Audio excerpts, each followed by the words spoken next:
Varachha police station હું મારી ફરિયાદ લખાવવા આવ્યો છું એક મતદાર તરીકે કે ભાઈ સુરત લોકસભાના ઉમેદવાર વેચાઈ ગયા નિલેશભાઈ કુંભાણી, એમના ટેકેદારો પણ વેચાઈ ગયા, પરંતુ સુરતના મતદારો વેચાયા નથી।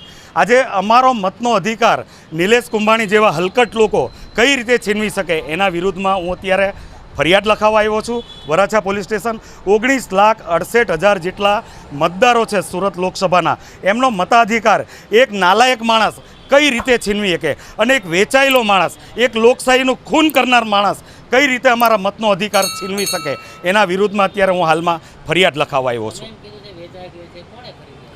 ભારતીય જનતા પાર્ટી એક જ પાર્ટી આ દેશમાં એવી છે કે જેમની પાસે બોન્ડના પૈસા કરોડો રૂપિયા, જે 15,000-16,000 કરોડ રૂપિયા જેવી માતબર રકમ આવી છે, એમની પાસે અત્યારે રૂપિયા એટલા છે કે એમને રાત્રે ઊંઘ નથી આવતી। કયા ઉમેદવારને ખરીદી લઈએ, કયા ધારાસભ્યને ખરીદી લઈએ, કયા સંસદ સભ્યને ખરીદી લઈએ, કયા રાજ્યસભાના મેમ્બરને ખરીદી લઈએ, કારણ કે એમની પાસે પૈસા છે। અને વેચાવાવાળા લોકો, એટલા હલકટ લોકો તૈયાર છે કે લોકશાહી જેવું આ ભારત દેશમાં અત્યારે કંઈ વહેતું હોય એવું લાગતું નથી।